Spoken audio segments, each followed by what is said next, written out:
questions, Sam. Yeah. The recovery loan program, is that for businesses? Yes. Okay, and it's what it sounds like, right? Yes. Okay, thank you. Yeah. It's essentially business loans for businesses that have been impacted. Thank you. Yeah, it's not complicated.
already? Yes. Great. Good afternoon. I have to report COVID-19 continues to rage across our state. Today we've had more than 2,000 new cases reported today. As you know, our nation has suffered over 250,000 deaths due to COVID-19 during this pandemic. We are in a very difficult situation, and we are acting to save people's lives in the state of Washington. But we also need to act to help people whose economic prospects have been damaged by this pandemic. So we are acting today in a significant way to help our business community in the difficult days they have responding to the pandemic and some of the restrictions that have been necessary to save lives in the state of Washington. I'm glad we're being able to make these announcements today because we need to take action on all fronts, including helping folks, employees whose jobs may be lost and businesses who will have tough days ahead. On Sunday, we had announced a $50 million package of business supports, but after discussion with legislators and agencies and other folks in the public, we have now announced that we will double that, and more than double that, in our announcement today. So today we are announcing a package of $135 million in economic support for Washington businesses as well as Washington families. This will include $70 million in grants to businesses to help them out. And I will provide our Department of Commerce with funds so that they can provide grants to the applicants in their Equity Business Grant Program and also expand the Business Resiliency Program. And as was announced Sunday, $30 million will be available to establish a recovery loan program. This new package also includes $20 million for rental assistance, which will cover residential tenants' debts, but which will obviously also help landlords who otherwise may not be able to recover rental payments. This program will also provide $15 million for energy assistance for low-income folks to make sure they can pay their energy bills during this difficult winter. I've spoken to a number of legislators about this. I want to thank their efforts. I believe that there's broad support in this direction. We know we're not done. There's more things I'll talk about today, and other ideas will be put forward. So again, thanks to the legislators and their efforts as well. And today I'm joined by Commerce Director Lisa Brown, who will provide a lot more detail about these economic supports. Director Brown. Thank you, Governor, and I'm really pleased that you and the legislature have decided to significantly increase the amount of grant funding that will be very soon available to businesses. And we know that the uncertainty and the hardship that's been caused by the pandemic and the public health measures have put thousands of business owners and their employees in very challenging times, probably the most challenging times of our lives.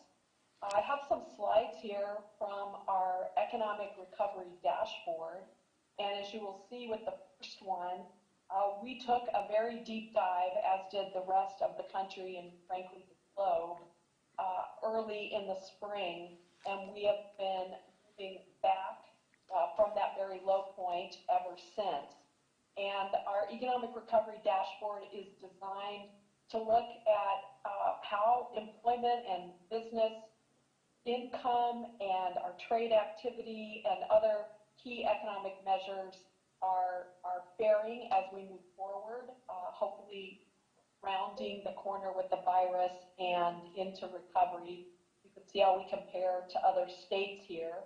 We still have a ways to go to get back to where we were, and what we're announcing today is to help out those businesses most dramatically affected by the most recent measures. If you go to the next slide, you'll see that the impacts do vary widely. They vary county to county, which you can see on our dashboard, but they also vary sector to sector. And there at the very biggest impact is leisure and hospitality. So we will be focusing this round of new grants on those businesses most hard hit, both by the current restrictions and also those like music venues who've been closed down and negatively affected all along. So thank you for that. I want to say that I really appreciate how much chambers, business associations, Main Street groups, and others have been pulling together over the last several months and giving us feedback on these conversations. With earlier CARES funds that we've already received, we've run $50 million in grant programs for businesses, for nonprofits, and arts organizations. And at the same time, CARES Act funds have gone directly to local governments around the state. And some of those local governments are also running some business assistance programs. So we encourage businesses to check with their counties to see if there are still resources available there as well. But now, with your announcement and the work that you and the legislature have approved, we will be able to have $70 million in new grant funding.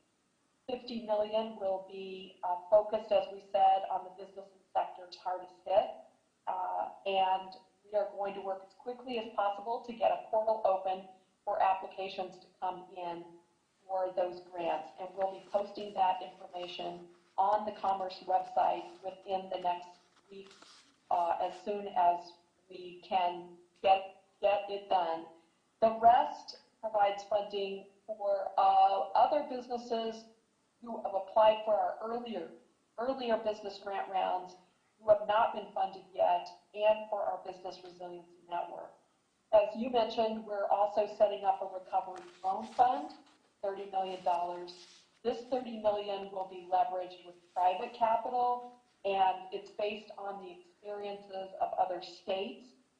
We think that we may have as much as $100 million ultimately available for loans before the end of the winter, and that will be an important bridge for businesses who have had traditionally a hard time accessing traditional financing. I just want to mention again how we're prioritizing these funds. Some businesses have been harder hit than others. This new round of grants will be focused on those such as full-service restaurants, fitness centers, and those that have had the biggest cumulative impact.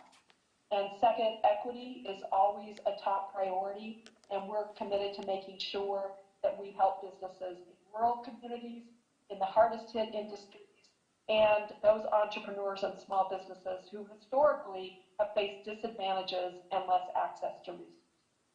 Economic recovery is a long game, and so while these grants provide immediate support, the loan program will help support medium and long-term recovery efforts.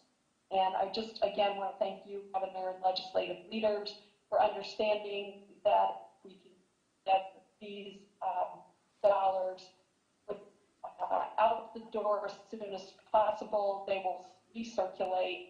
And I encourage everyone to think about your small and independent businesses, very innovative ways in which they are pivoting to serve you. And those dollars, as I said, recirculate in our economy so we support those small, local, and independent businesses. Thank you, Governor. Thank you, Lisa, for your leadership. We know your team's going to be working really hard to get these grants out there as soon as possible, and you've done that already. Thanks for your quick action. This is a significant relief effort. We can't say it's going to help every single business in the state of Washington, but we can say we're not done with this, and we're happy we made real progress today. But obviously there are other things we can do to help these businesses that are having difficulties, and so we want to be creative and looking for other opportunities, and we are going to find some and have found some. We've been working with the business community, legislators, and our employment and security on employment insurance tax relief. Because of the unemployment we've suffered due to the COVID pandemic, under existing situations, there'd be relatively steep rises in the insurance premiums that businesses would have to pay. So we're working to find a way to ease that, to smooth out so there's not a precipitous increase in the taxes that businesses will have to pay. And I believe we'll be successful on this. I can't give details today because we're finalizing this package, but we do think this is going to be answer to a significant concern and really help some businesses. The models we're looking at would achieve measurable rate relief in the hundreds of millions of dollars beginning in the 2021 tax year. So this is not a small measure, and I look forward to talking with you in the not too distant future about that. We'd also like to help our restaurants that now are moving so much to a takeout protocols.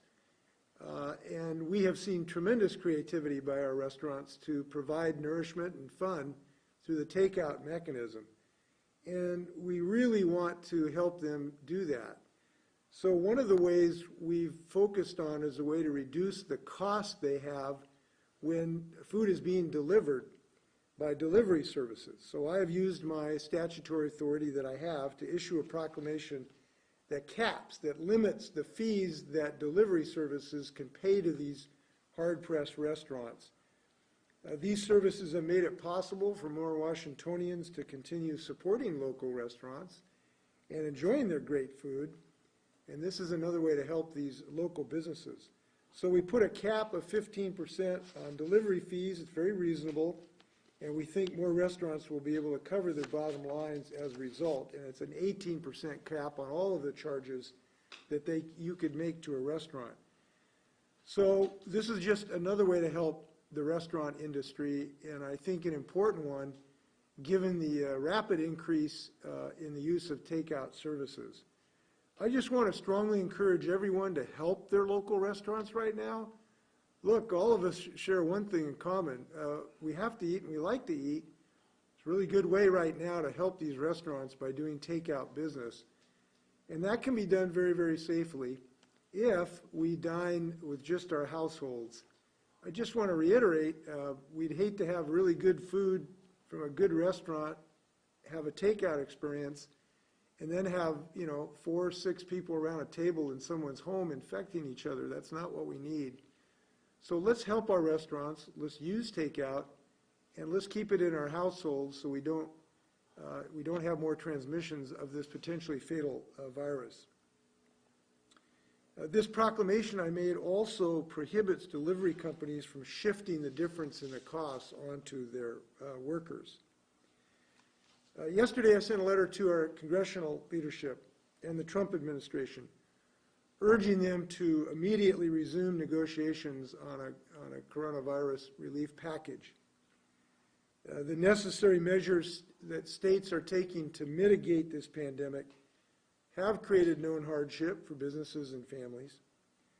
People are struggling with job loss, with hunger, and with homelessness. Businesses are suffering as well, while Congress has not taken action this summer. And this is of great and growing concern because we are nearing a cliff of support from the federal government for Washingtonians. The PUA program for folks in the gig economy, the extended unemployment compensation benefits are going to run out at the end of this year.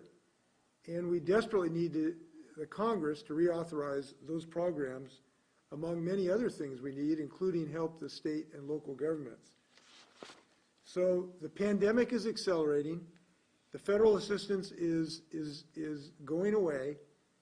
And the more time that is wasted, the more people that are going to suffer lasting impacts, both to their families and to our larger economy. We know the House of Representatives is willing to act. We need the President and the Senate to take their constitutional duties seriously as well and help solve this problem. We're doing everything we can at the state level. We know we're going to do more, but we need Congress to act as the ultimate big gun, if you will, in this effort. I want to mention local governments around the state. They've done an excellent job distributing this federal CARES money. They've received more than $1 billion in that fund, and I encourage you, obviously, to continue on this vein because they need to use all these funds by the end of the year or they cannot use them. It's another deadline, another reason why we need the federal government to step up to the plate. I also want to address, if I can, our mental health, which is just as important as our physical health. This year obviously has been difficult for everyone. People are understandably traumatized and anxious about the situation we still are in. We know its impact on the holidays, making this even more emotionally telling on all of us. We know because of that, frankly, it's okay to not feel okay right now. It's a very natural feeling, but we want to make sure that people care for their health as we go through this. I encourage folks who have questions about that to check out the coronavirus.wa.gov with resources to help people for their mental health. It contains a number of mental health resources, including numbers where you can reach someone. There are national groups as well. The National Distress Helpline is on the screen, 800-985-5990, as well as programs we have in our state, which can provide non-clinical support and help people experiencing anxiety. Washingtonians can reach it 1-833-681-0211. So we do hope people will care for themselves and their loved ones and have hope. There is a reason for hope, because there's every reason to believe we're going to have a glorious, normal, fantastic, large family events next Thanksgiving. And this is something we want to have as many people who are alive next Thanksgiving as possible. So there is a reason for hope. We're very excited that a vaccine maker applied for emergency distribution plans today. There are others in the pipeline, and we are now developing our distribution system in the state of Washington so we can distribute an upcoming vaccine as quickly as possible. But we know we can all help individually during this holiday. This is a holiday where we want to give thanks for the people we love, and the best way to give thanks is to not infect them with this virus. And we are very hopeful that families are heeding our call to celebrate Thanksgiving in a safe way, which basically means with your household, and communicate and enjoy your relatives virtually and otherwise, because that's really the safest way to do this year. I'm not the only one who believes this. The Centers for Disease Control in the current administration themselves recommended that people not travel this Thanksgiving weekend, because not only are they traveling, but when they get home and they mix with people not in their household, that's just too dangerous this year. And we know this is a significant reason that this pandemic has taken off across the nation and certainly in our state. So I hope people will enjoy Thanksgiving in a safe way this year. I'm also concerned about testing. We want to make sure that people who actually have symptoms who can get tests. So we really do discourage people from getting testing just to enable them to have Thanksgiving dinner. It's just better to enjoy Thanksgiving in our own households, leave the testing capacity for those who really may be ill. We hope people can help out in that regard. So with that, I am happy to stand for questions. All right, first we'll go to Rachel Clark with AP. Go ahead, Rachel. Hi, Governor. First, I just wanted to confirm that this increase, that this is all still covered by the Federal CARES Act. And then also, you've received letters this week from Democratic lawmakers, the Washington Hospitality Association, and the Association of Washington Business, all asking you to reconsider or modify these restrictions. Have you talked with those groups, and are you considering any changes before December 14th, and if not, why? Yes. Could you bear with me just for a minute, Rachel? I wanted to get a document to share with you. Mike, could you help me just for a second here? If you'll excuse me just for a moment, because I wanted to get some info to you. On my desk, there's a sheet about the fourth. Can you just get that? Yes, this is CARES money, and it's a good way to use it, obviously. I'm glad we can do it because we can do it in a very timely fashion. And I think it has broad support as well. So we're very happy of being able to do this. Yes, I did have a conversation with some of the legislators who'd written me a letter yesterday. It was a really good conversation. I enjoyed it.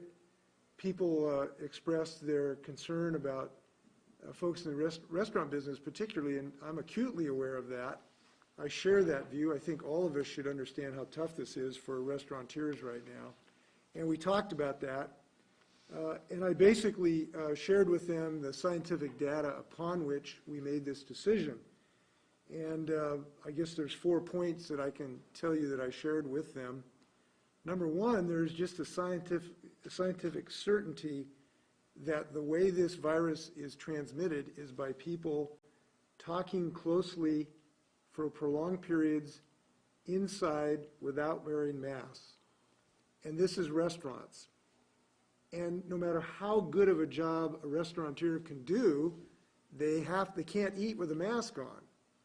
So our restaurateurs have been doing, most of them, a good job trying to protect their employees and the like. But the scientific evidence is very, very clear from multiple research that this is a high-risk activity. The Infectious Disease Society of America calls it specifically a high-risk activity because this is an environment where you simply cannot prevent that transmission from occurring. So it's just a scientific fact that this is a place transmissions are at a high risk to occur. There is research demonstrating that. Research from Google has shown that people who go to restaurants or people who are positive for COVID go out to restaurants twice as much. Third, our outbreak data in our state shows that of the non-health related outbreaks we have had, the number one place is in restaurants. Let me repeat that. Of the outbreaks in our state that we have been able to track, the number one category is in restaurants. So we have international, national, and statewide data that shows that there's a high risk of transmission in a restaurant situation. And I think there's been some confusion because some folks have recognized that it's a small percentage of those we have confirmed of the total transmissions taking place in restaurants. But the reason for that is we don't track that information from diner to diner. We only track it from employee to employee. And it's simply impossible to really evaluate what percentage is coming. But we do know it's a high-risk activity. And I think the legislators, well, I know that they're pleased that we've been able to respond to help the restaurants through what we hope to be a temporary situation. And if we all abide by this, and if we dine safely at Thanksgiving, hopefully these will be short-term limitations for them. So I believe very strongly that this is the safe, reasonable, responsible measure to help the health of Washingtonians and eventually get our economy back on track. And you are seeing an increasing number of states and governors join me in this effort. And we have learned this as well, because we talked yesterday about the timing of this. One of the reasons we were successful keeping this COVID pandemic down to a relatively low level is because we acted early. And the clear evidence is days literally matter. Days matter about when you take these measures. So we've acted earlier than some states, not all of them. There's probably 5 or 6 or more that have this restriction now. But this early action is what really saved lives and prevents this from raging into an El Paso situation. So my conclusion is we're on the right track, and I'm glad, and I'm sure those legislators are glad that we're now helping restaurants through these difficult times. Rachel, did you want to ask a follow-up question? Yeah, I guess I just want to ask about the social gathering aspect, though, because for months we had been hearing from you and health officials that social gatherings, picnics, whatnot were really a main driver. So I guess my question is if cases continue to spike, say 2 weeks after Thanksgiving, even with these restrictions on businesses in place, wouldn't that indicate that community spread through social gatherings is still primarily to blame? Well, the issue of primary, we got to do this everywhere. It's not just the primary. I mean, if you have drunk driving and most of the drunk drivers are men but only some are women, you still have to have rules to prevent this from happening. So any place, any environment that involves close breathing on one another is a dangerous environment. That certainly includes our households as well. So we need to act against all of our risky behavior and our risky environments, not just the ones that might be the highest percentage. That's kind of common sense. And right now it is risky beyond reasonableness to be in a restaurant, and it is risky beyond reasonableness to have dinner with people outside your household in your home. Both of those are too risky. And we have acted on both of those. The restriction that I posed prevented that risky behavior in restaurants. It also did in our households. So we have an all-comers approach to this. It's the only way we're going to be on top of this pandemic. All right, up next we'll go to Joe Sullivan with the Seattle Times. Go ahead, Joe.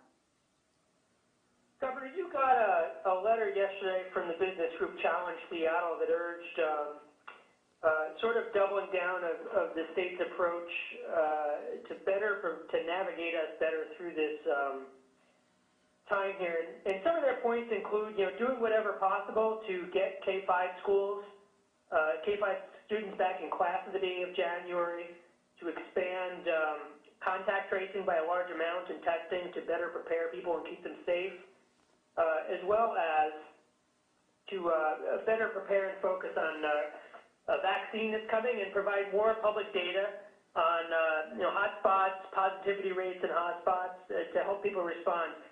What's your response to that letter, and are you going to consider those measures? Well, those measures all sound reasonable. I haven't looked at the letter specifically. I'm actually being briefed today on some of our improvements in the contact tracing program.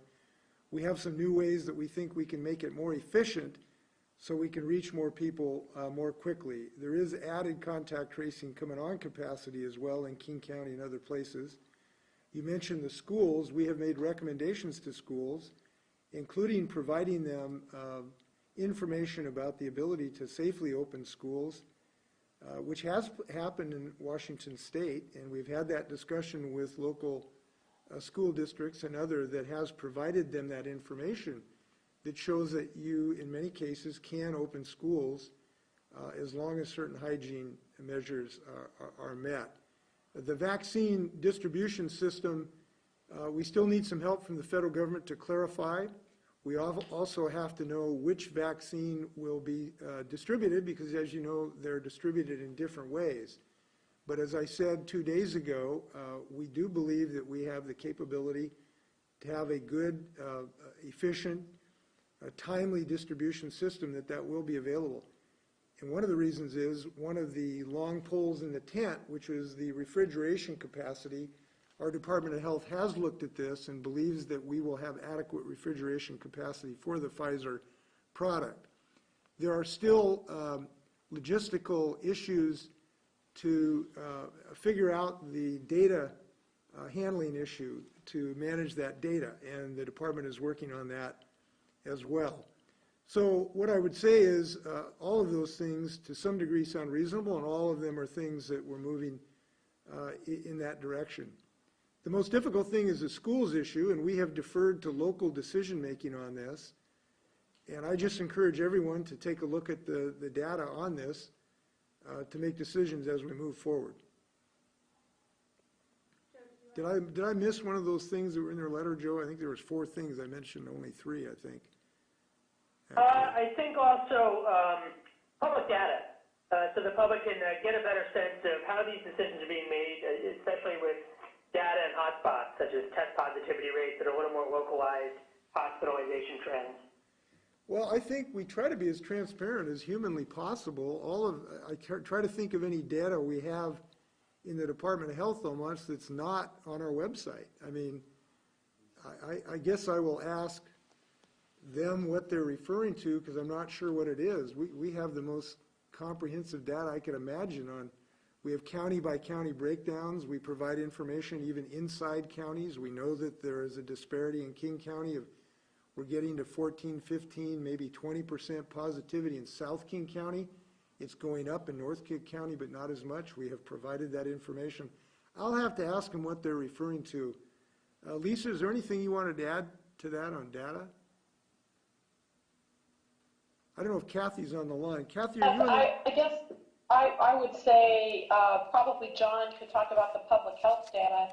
We'll say with respect to economic recovery data, please come and look at our economic recovery dashboard. And in addition to the traditional business and economic indicators, one of the things you'll find there is information about people accessing public programs as well. Kathy, are you on the line? John's on the line, John Weisman, Secretary of Health. So I would just add to what the governor said, that really we've got a great amount of data on our websites, both the Department of Health website and coronavirus.wa.gov, including reports. And the point that, right now where we are is there's widespread community spread here. And folks everywhere need to be heeding, the governor's advice, the Centers for Disease Control advice, my advice. And honestly, I guess I would just like to say, really, we need everybody's help. Our healthcare workers need your help. Our educators who actually want to get those students back in school to be able to teach in the environments we know is most beneficial to kids want your help. Our elders who are, particularly at risk for some of the most serious consequences want your help. Our public health workers need your help. Our essential workers need your help so that they can stay safe. So we really need everybody pulling together, because right now this is widespread. Almost every part of the state has rates that are really high, and that's requiring this kind of action. So please help us out. Another way we can ask for help is in the contact tracing.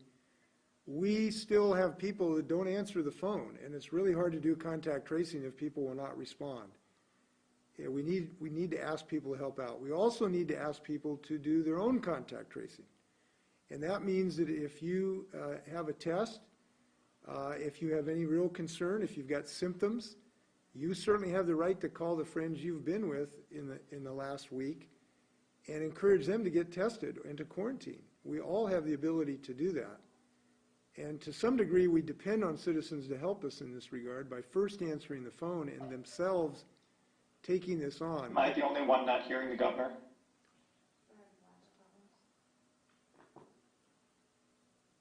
How we doing? John, can you hear me? Now I can, yes, yep. Okay. What I was saying is, I'm sorry if I'm going to repeat myself, but we need people to help out in the contact tracing. We can't do contact tracing if people won't answer the phone or their text message, and so we really ask people to help out. But what I was saying is that citizens can help in this regard too. If you are concerned about being positive, if you are positive, you certainly have the ability to contact the people you've been around and notify them that they need to be aware of this potential threat. And we're asking people to help in that regard as well. But most importantly, look, there is not enough contact tracing in the world to solve this problem if everybody has a giant turkey dinner this holiday. We're going to have a giant spike in December if we all enjoy turkey dinner the way we historically do. And that's just going to happen. So the most important thing we can do is encourage people, as my proclamation has done, to be safe this holiday season. And we'll have more to say about our changes in the contact tracing program. We're having a briefing in about an hour and a half on this subject. So we'll be able to talk more to you the next time we're with you, Joe. Did you want to ask a follow-up, Joe?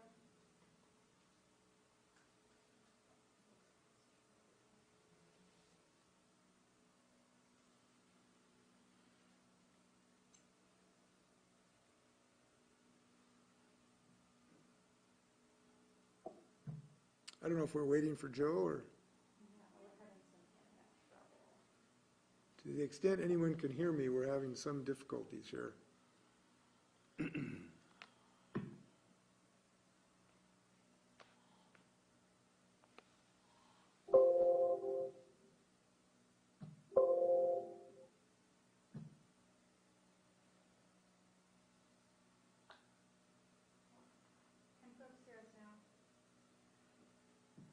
Yes, I can. Okay, should we try another question? So let's go ahead.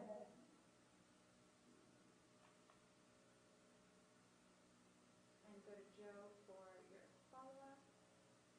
Go ahead, Joe. Hello, can you hear me now? Yes, go ahead, Joe.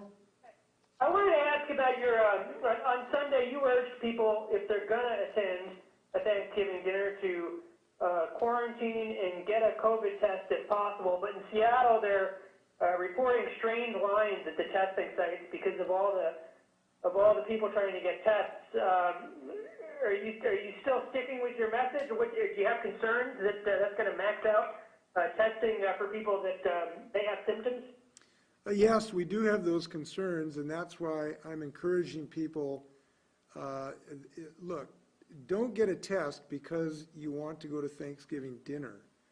Just put off that dinner until next year and do it virtually, because it has resulted in strains on the testing situation. So we would encourage people to find a way to enjoy Thanksgiving and not use up what is still a limited capacity on testing. Now, as you know, we still would hope the federal government would increase their assistance in increasing testing capacity.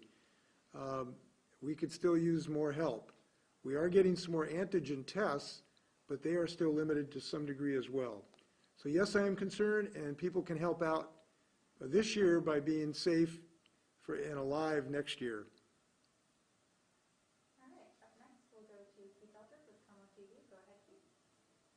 Governor, you were talking about the reasoning for the restaurants is because they take down their masks. How about bowling alleys and gyms?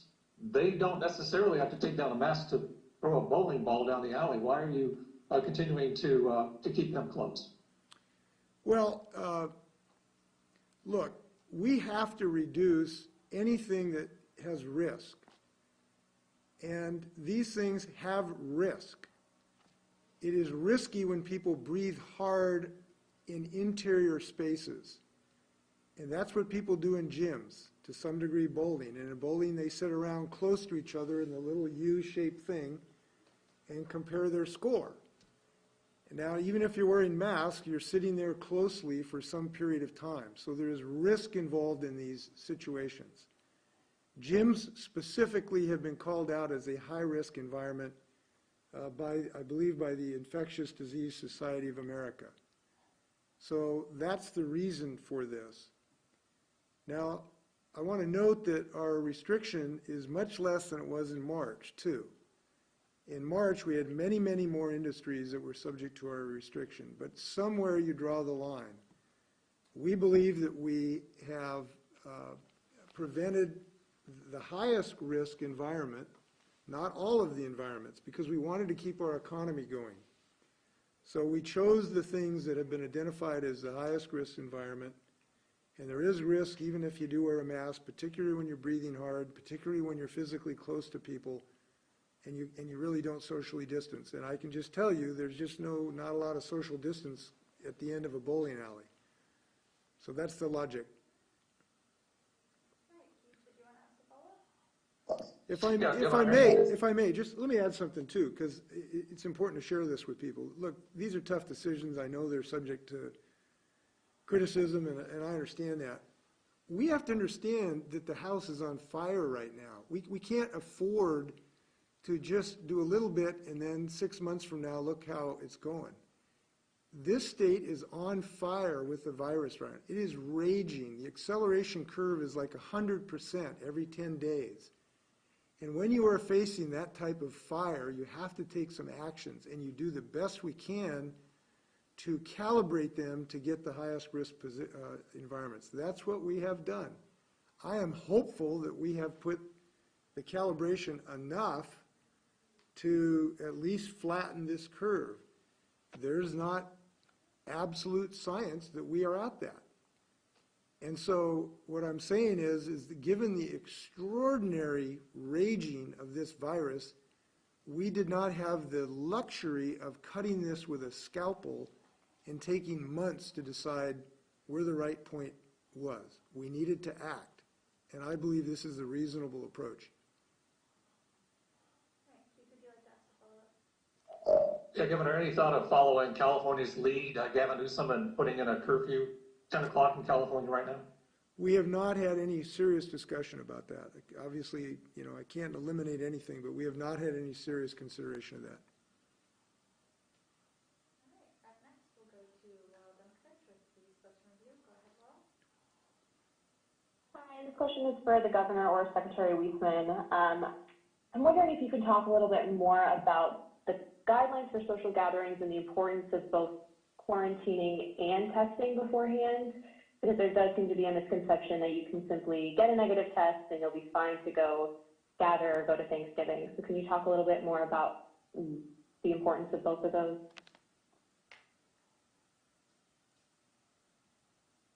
John, do you want to address So that? I think, sure, so this is John. So obviously in terms of quarantining, if somebody's been in close contact with someone or you're not sure you have, quarantining for 14 days, which is the incubation period of this virus before one might develop symptoms, is a really prudent thing to do. And that's an option for folks to do that. But that means really staying home, no visitors, and in a strict quarantine, you wouldn't be going outside to get anything either and be with anybody else. You would literally be just with your household and nobody else in the household going out either. Those are some pretty strict sort of, protocols. I think as the governor said, we are encouraging folks to postpone social gatherings this year. Only do that with folks who live inside your immediate household. Getting a test is not a guarantee that you're not infected.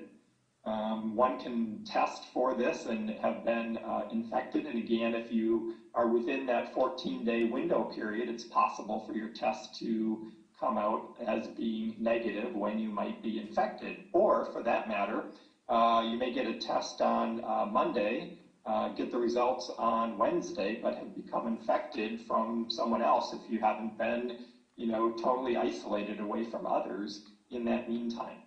So again, we're asking people to, I think, do what is common sense here. And as the governor said, the house is on fire and we need everybody's cooperation. If I could add something too, we've talked a lot about Thanksgiving dinner for obvious reasons.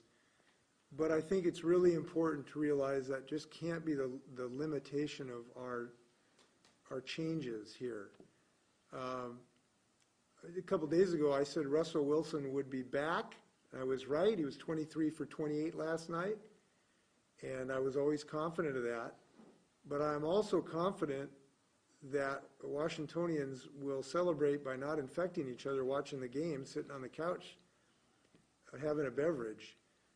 I mean, any of these household gatherings are very dangerous right now, and you can't test your way out of that. You simply need to change where and how we socialize, which is outside, even in this weather, under a porch with blankets, works really well. People ought to give it a try. But inside gatherings are just too dangerous.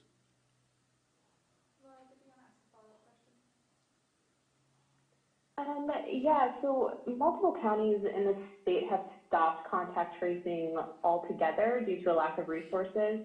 And I know you mentioned you'll be talking more about that later today. So can you just, I guess, is that concerning to you? And is contact tracing even effective right now, given how many positive tests we're seeing? Do you want to address that, John? Sure, I'll take that. So the data and what I know is that some counties are doing exactly what we're going to be talking to the governor about today, which is focusing their case and contact tracing efforts, doing shortened interview forms and asking folks who are infected when they talk with them to notify people in their household and their close contacts and try and find out if any of those folks were at larger events that might be the super spreader events. So the ones that I'm aware of have not stopped their case and contact investigations, but rather are modifying them based on what we've learned over the last 8 months of doing this, and looking to where we can best apply our resources and get to the largest number of potential infections. So that's the information I have at this time, and that's the kind of thing we're going to be talking about with the governor this afternoon. All right, up next we'll go to Simone Belisario, G13. Go ahead, Simone. Hi, Governor. Thanks so much for the time. You already clarified that this is Federal CARES Act funds, so I have a quick question and a follow-up for you. And how much of our Federal CARES Act funding is left in the pot now? I believe about $150 million, and we are considering the best usage for that. We obviously have multiple things we could invest. Making sure we have hospital capacity is important. Making sure we have nutrition for Washingtonians is important. So we're considering the remaining investment, and obviously we will make those decisions so we can get that spent before the end of the year. Simone, did you want to ask a follow-up question? Yes, thank you.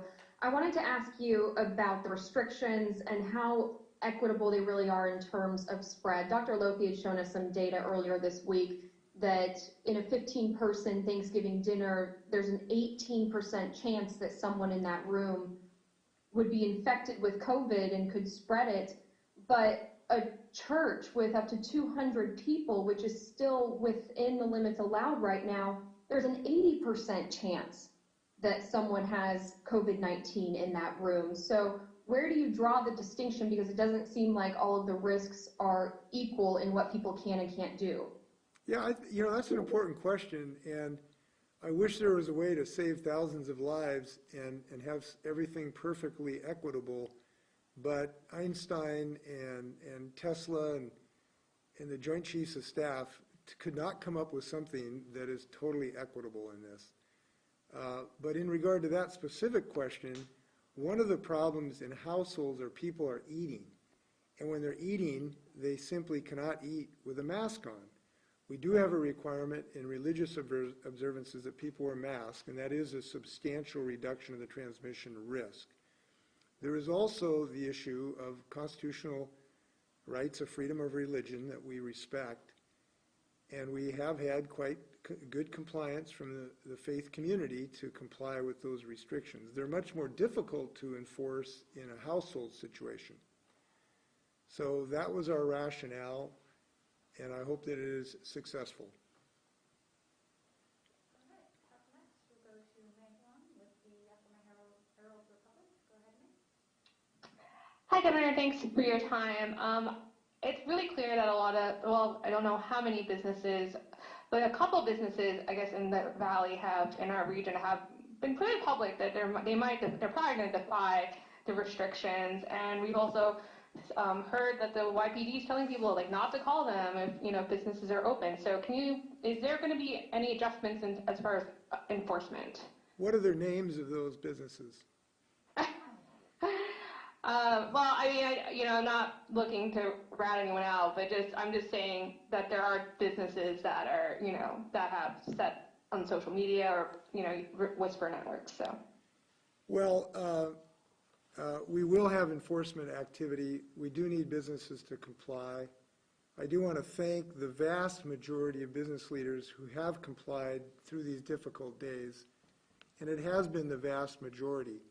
When we have had a few folks that have not been willing to be responsible, we start by notifying them of the need to come in compliance, and we ask them to come in compliance. If they don't, then there are a variety of enforcement mechanisms that will be taken here, because it's not just the local law enforcement.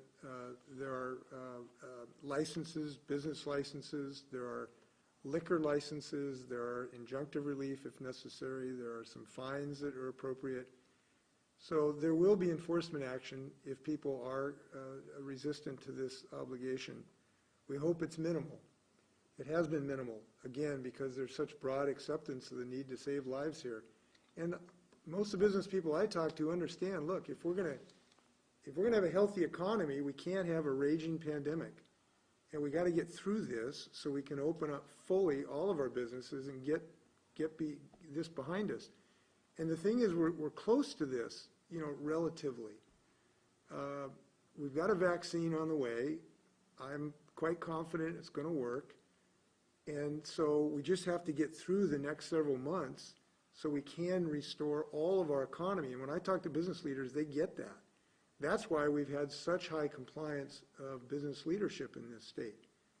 So we hope the enforcement is modest or minimal, but there will be enforcement. You will not be allowed to skate through this. This is a law of the state of Washington. I mean, there's been thousands of dollars of fines already in some of these non-compliant businesses. Meg, do you want to ask a follow-up? Yes.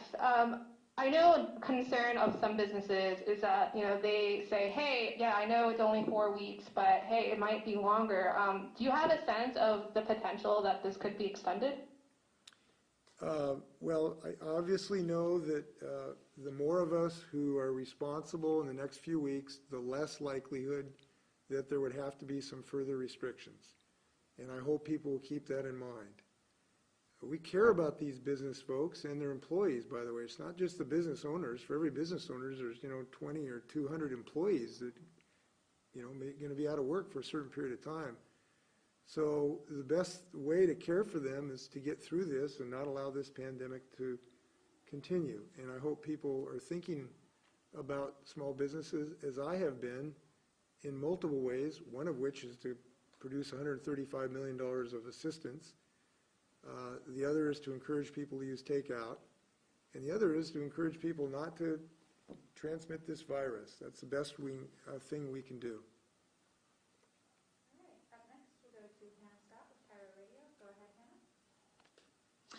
Hannah. Hi, Governor. I'm wondering, I've heard from a few people who are concerned that the ban on indoor dining will actually end up leading to more people gathering at homes. I'm wondering if that was a consideration in coming up with that restriction and if it's being monitored at all right now. Well, look, what we have done is we've looked at all the things we do in our society, and starting from the most risky to go down and advise and require people not to engage in the most risky behavior. And that's what we've done. The most risky behavior that I'm aware of in the state of Washington today is at a table dining with someone, which you have to do unmasked. And anywhere that happens, we have tried to reduce that. That includes in homes where we have issued a requirement that you not do that, and in restaurants, the same thing. So we have treated people the same, and that's the best that we can do right now. Now, obviously, our enforcement capability of that requirement is much greater in restaurants in a business than it is in a home. But we have created that legal requirement, and people who want to comply with the law, I hope they will comply for their own health and their loved ones. So that's the best answer I can give you, and I think it's the fairest thing we can do right now. Hannah, do you want to ask a follow-up question? Really quickly, just getting word from the Washington Food Industry Association, and maybe this is for Secretary Weissman too, that they are encouraging all of the shoppers to wear their masks. It sounds like they're having some issues and they're concerned about the essential worker safety of mask use there. And then also wondering if, Governor, you can speak to anything you've said to the casinos, understanding, of course, that you can't mandate anything there. John, do you want to take the first question? So I think, as I heard it, I mean, we're asking everybody to wear their face coverings when they're going to any business at this moment, whether that's for takeout, to-go kinds of services, curbside services, whatever. So I may have missed the question. It looks like maybe Nick wants to add in as well. Yeah, I think I've worked really closely with the Washington Food Industry Association, and I know they've got a couple of businesses that are really struggling with some anti-facial covering protests happening at their businesses, and I know that can be a real struggle for some of those small grocers, and so we're doing everything we can to try to support them, and would just again ask everyone to please do the right thing and wear your facial covering, wash your hands, social distance, and we'll all get through this. The question's for me. I've met with the tribal community as recently as yesterday, encouraging as much hygiene as possible in all their operations. They have been, in many ways, very diligent in providing hygiene and separation throughout their operations, and we very much appreciated that, and we hope that that will continue. I do not have authority over those operations, as you indicated in your question, but I have encouraged them, and they have been, I think, quite diligent in many, many occasions, which I've expressed appreciation for. I wanted to add something about folks who have, some of your questions are good questions, and critiques. There's a lot of critiques of what we have proposed that are sincere and not illogical.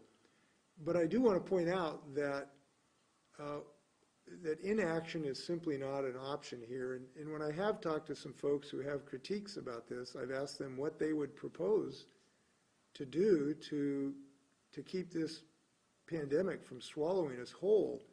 And frequently I don't hear an alternative. Look, inaction is just not an alternative here. And I very much respect people's critique of what we have proposed. But we have to do what is reasonable. We do have to take action. You can't beat something with nothing. Nothing is not the safe course here. And I think we've taken reasonable action. And I'm happy that we've ameliorated some of the difficulty by our actions today. All right. Up next, we'll go to Melissa Santos with CrossFit. Go ahead, Melissa. There, Governor. I was wondering, just are there any restrictions that you mentioned, or beyond what you mentioned, about how businesses can use this $100 million in grants and loans? Like, for instance, can they use it to upgrade their outdoor dining space and stuff like that if they're a restaurant, or is it only for payroll and more and rent and those sorts of expenses? Lisa, do you want to answer that?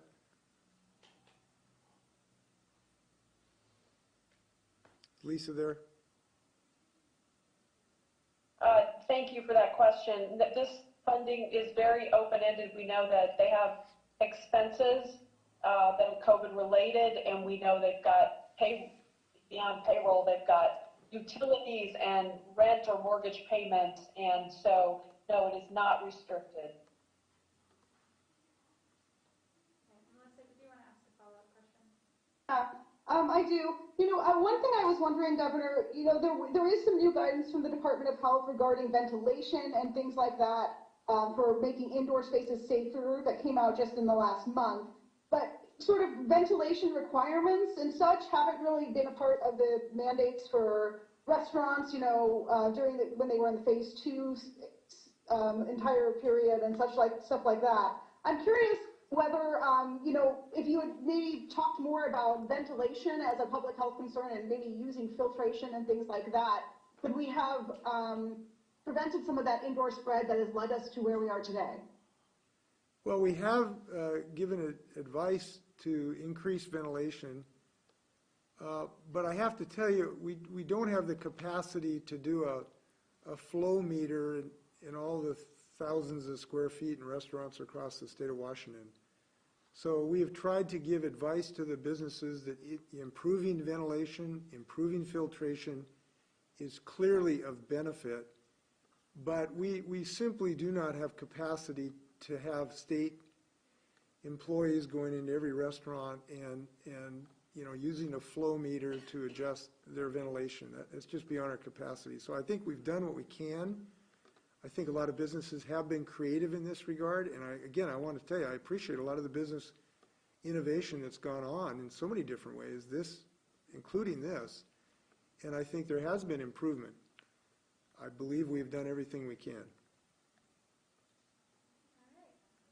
Next, we will go to Natalie Sweater with King 5. Go ahead, Natalie. Before we do, Nick, did you have any you wanted to add to that question? Nick has been working with the Restaurant Association very closely on all these matters. I think you captured it really well, Governor. We worked really closely with the Department of Health to put out those general guidelines and considerations for all businesses to think through how they do ventilation. It's really important. We definitely encourage any business to go out there and take a look at them. But ventilation alone, it's just a tool. We've still got to do all of those other things to try to de-risk those activities. But there's no perfect solution. It really takes all of those different elements. I just want to note too, our staff, principally Nick, has been in constant contact with industries that we've affected here. And they've given us their advice, and they've given us their critiques. And I'm glad we remain in close communication with their leadership. All right. We've got time for 2 more folks. So next we'll go to Natalie Sodi with King 5. Go ahead, Natalie.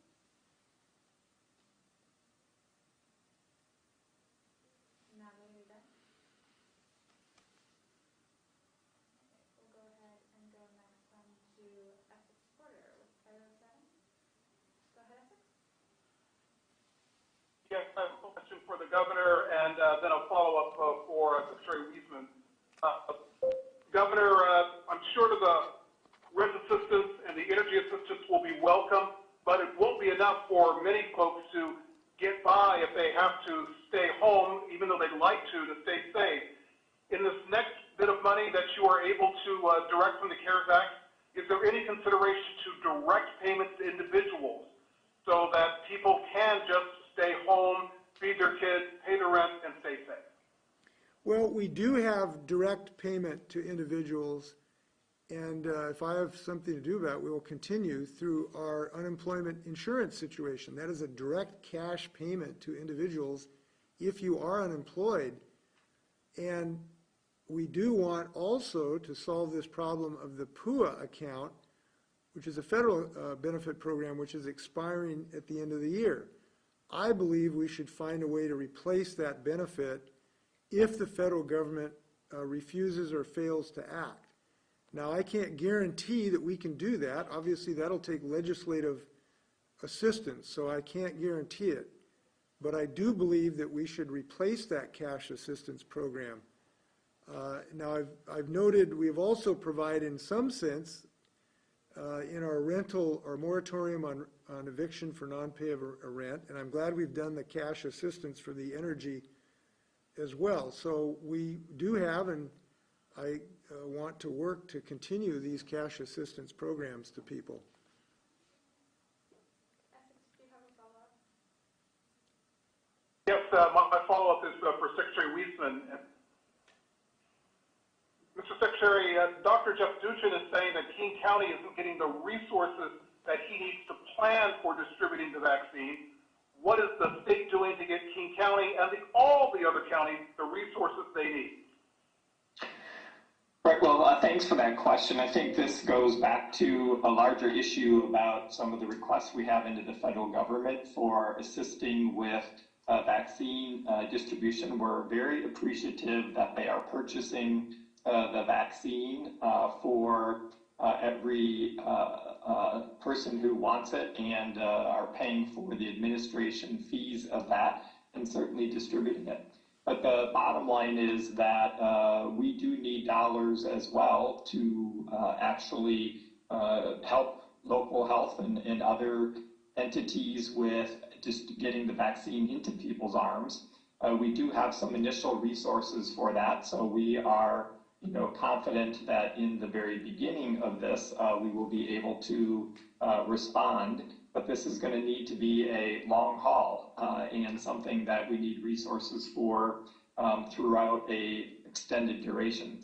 So we and national associations are raising this issue with the federal government to see to it that they supplement the resources. For example, at some point, as we have more vaccine, we may need to be holding mass vaccination clinics and need to be able to have a workforce that we can deploy and pay for and facilities to set up. So those are some of the things that all of us around the country are indicating to the federal government that additional resources are needed.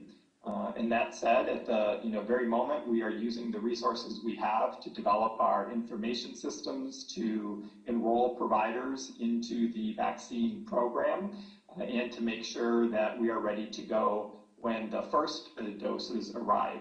But again, this is a long haul, and more resources are going to be needed.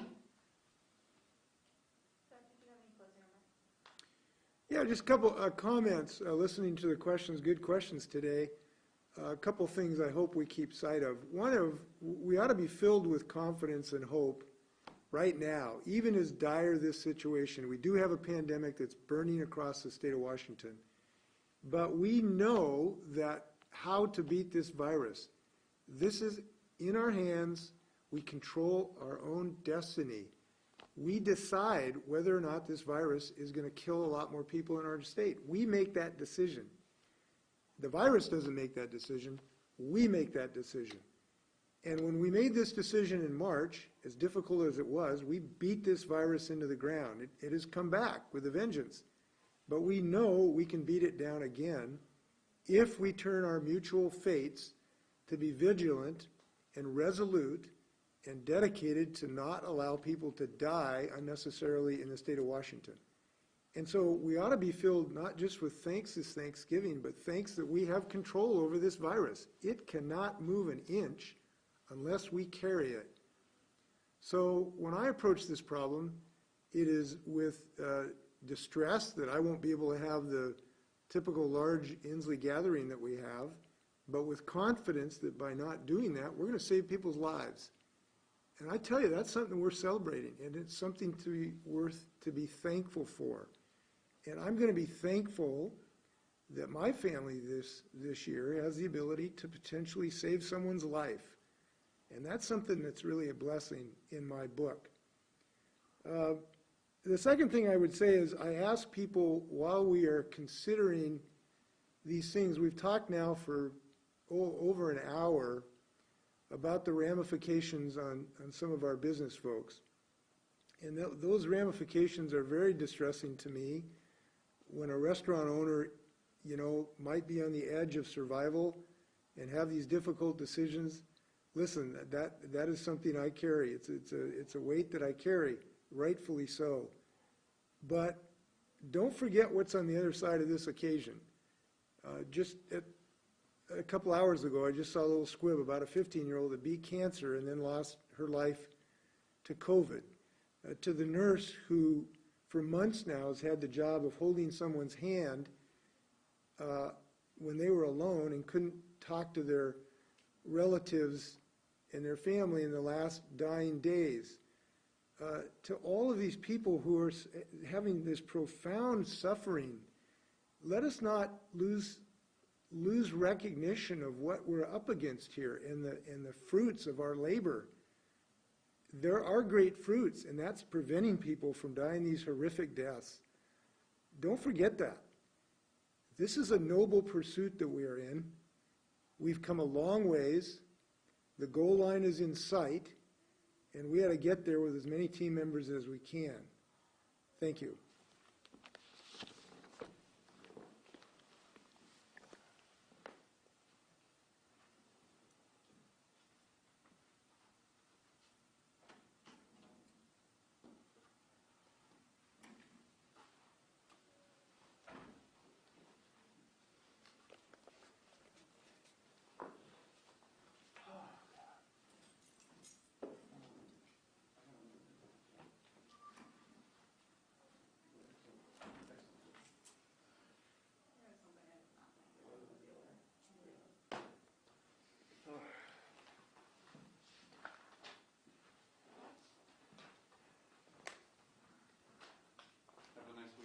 You too.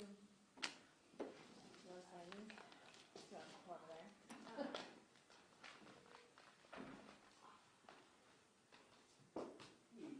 I'm coming down on the EU. Yep. Yep. All right, see you then. Oh, did they figure out 5 o'clock? Is that not so bad, Natalie? Yeah. Okay, I think.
Yeah, I've got audio coming through. Okay, We're good. looking good. Thank you. Very cool. Thanks. Bye.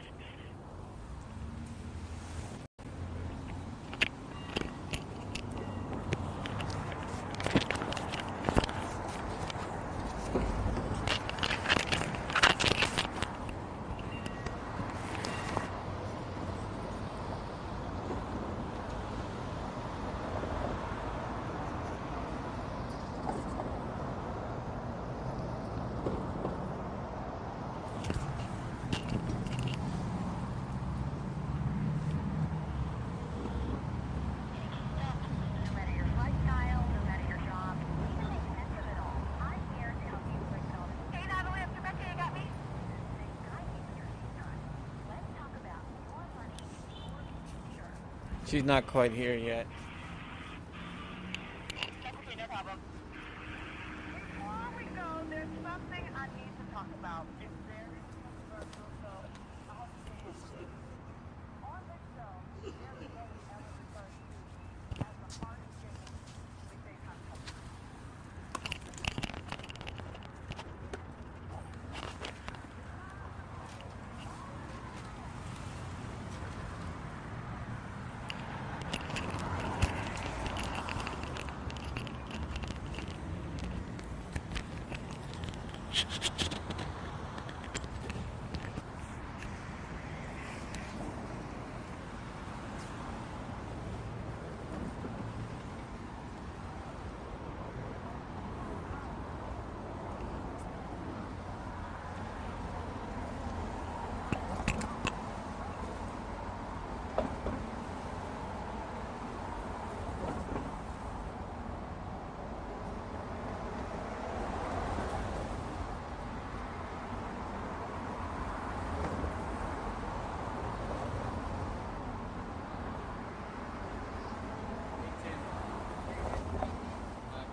Okay, thank you. Put that on here just a second.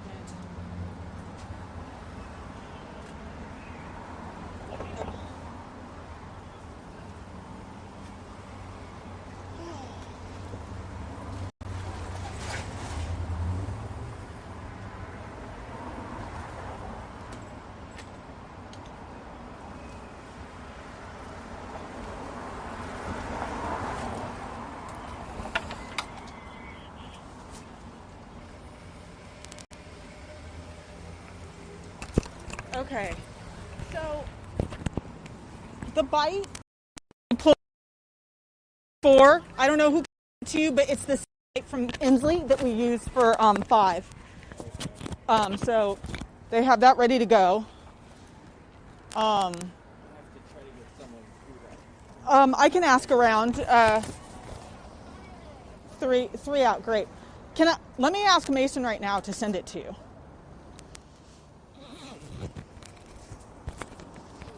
And then the package itself, tried to keep it pretty simple. We're not the lead at 5, but we are up high.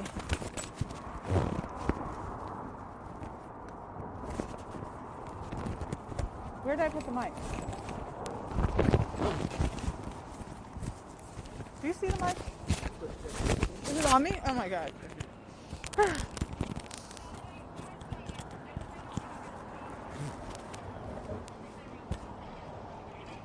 Oh, okay, so if we don't have the governor's SOT, we still have the VOSOT that Matt sent you.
Uh-oh. I mean, everything on my end looks fine.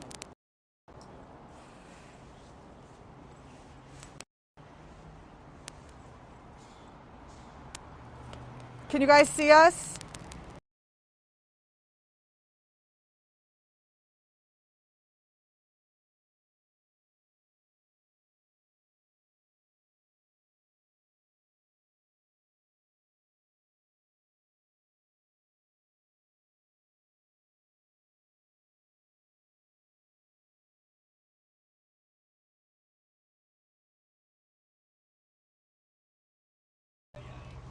Bypass. Can you go directly into the unit?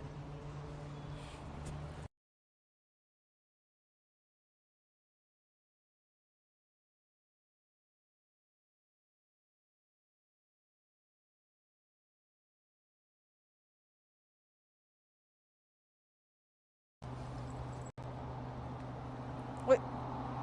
Yeah. Hold on. Wait. Okay, how about that? Okay. Oh, great. Can you see us? Can you see us? Okay, great. Awesome. Oh, shit. I can't fix it. Yeah, I can. Okay. Okay. So I'm going to say a little thing about the governor and then go to this business, and you can move in on it if you want to.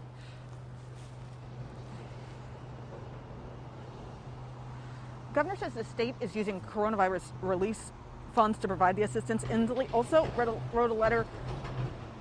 Inslee says he did write a letter to Congress urging leaders to continue negotiations for another relief package, something he hopes can be signed into law by the end of the year. At this business, that's what the owner here is hoping for too. Okay. It's so funny, like it gets sent in so early, but nothing works. Don't know what else I could have done.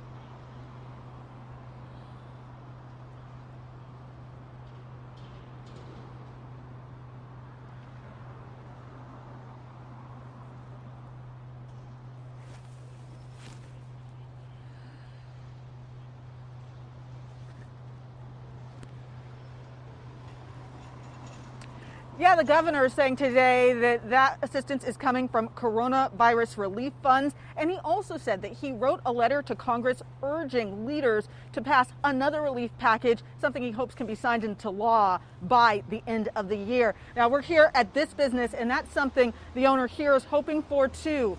Flora and Henry is in Pioneer Square, and in this area, a number of businesses have closed their doors for good.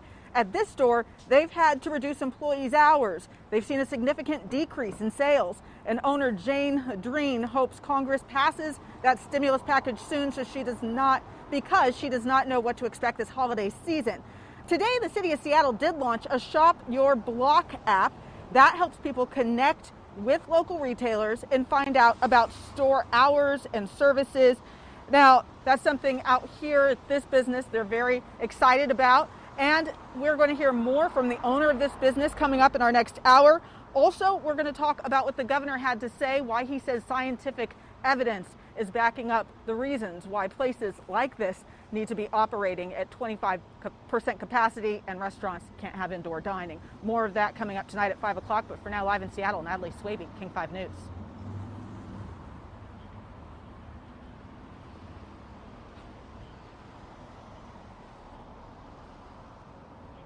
Thanks. Great. Thank you.